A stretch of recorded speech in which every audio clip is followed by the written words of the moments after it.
Alors je vais faire une nouvelle vidéo sur une nouvelle fonction de ChessBase 18 qui est un complément de la première fonction du profil de joueur dont nous venons de parler sur la précédente vidéo.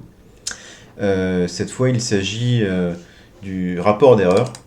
Donc c'est comme ça que ChessBase 18 l'appelle. On pourrait aussi dire que c'est le profil tactique, profil calculatoire d'un joueur. Donc on va prendre Kasparov encore une fois. On retourne sur la liste des joueurs, on va dans Kasparov. Et vous voyez donc à droite, là il y avait le profil de joueur, à droite il y a le rapport d'erreur. On clique dessus. Donc également, comme pour le profil de joueur, il faut sélectionner si vous souhaitez étudier les parties longues, les simultanées, les blitz, les rapides et l'année. Alors je vous conseille, ça dépend de l'ordinateur que vous avez et ça dépend du temps que vous avez devant vous pour analyser un joueur. Mais cet outil est extrêmement long à utiliser, même sur des ordinateurs assez puissants, parce qu'il étudie partie par partie, il fait tourner les modules. Et donc je vous conseille de vous restreindre sur un certain nombre d'années et pas sur l'ensemble de la carrière des joueurs. Voilà, mais bon, là pour la vidéo, je vais prendre l'ensemble de la carrière. Par contre, je vais faire une pause, sinon la vidéo pourrait faire 30-40 minutes. Ouais, je lance, rapide, partie normale, je lance, et désormais, je mets la vidéo en pause.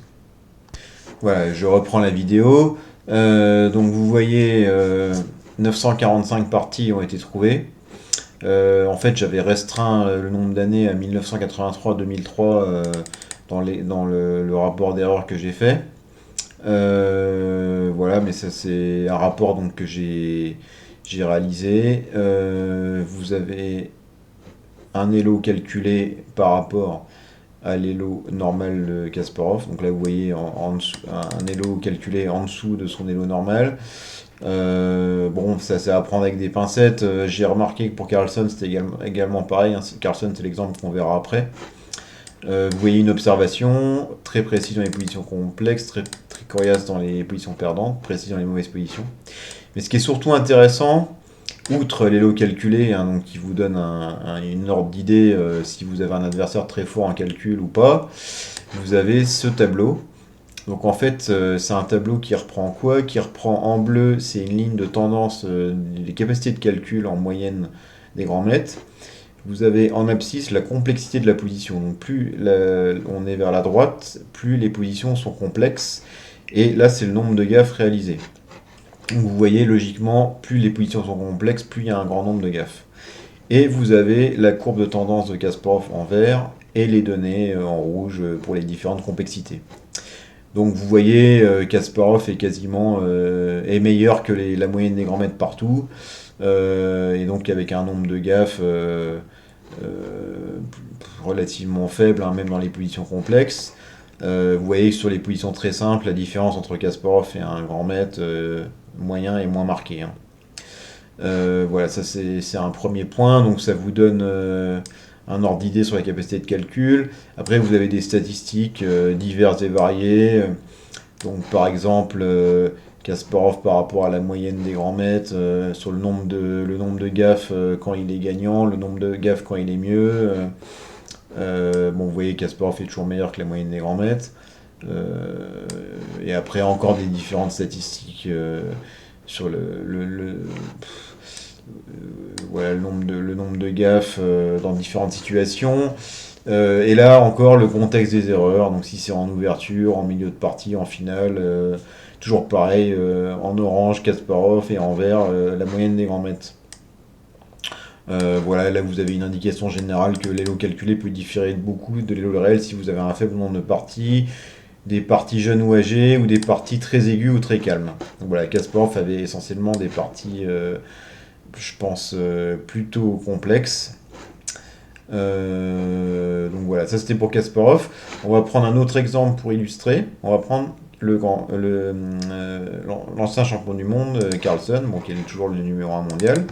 Donc je retourne dans la liste des joueurs, je tape Carlsen, et je réalise encore le rapport d'erreur. Voilà, partie longue encore, vous sélectionnez une plage d'année. Donc là c'est un exemple, hein. Moi dans mon exemple j'aurais sélectionné quelque chose d'autre, je fais valider.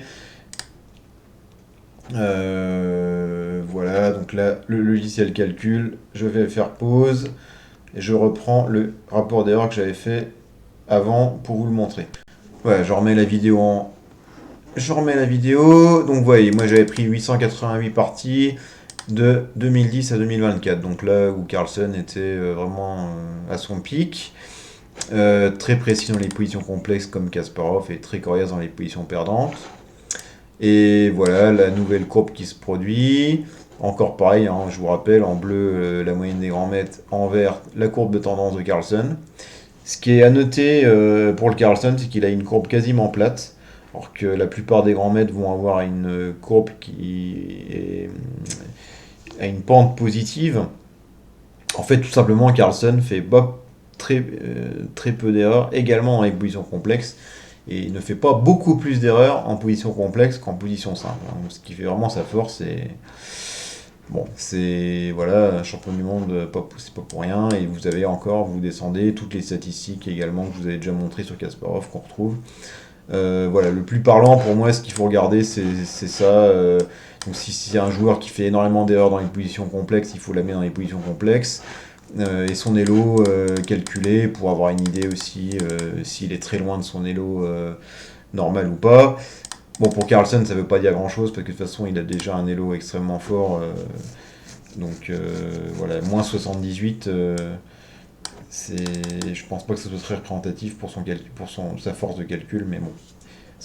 Pour d'autres joueurs, ça peut être plus marqué et plus intéressant, cette valeur elo. Voilà, donc ça c'était la deuxième grande fonction. J'espère que vous l'utiliserez et que ça vous servira à étudier vos futurs adversaires.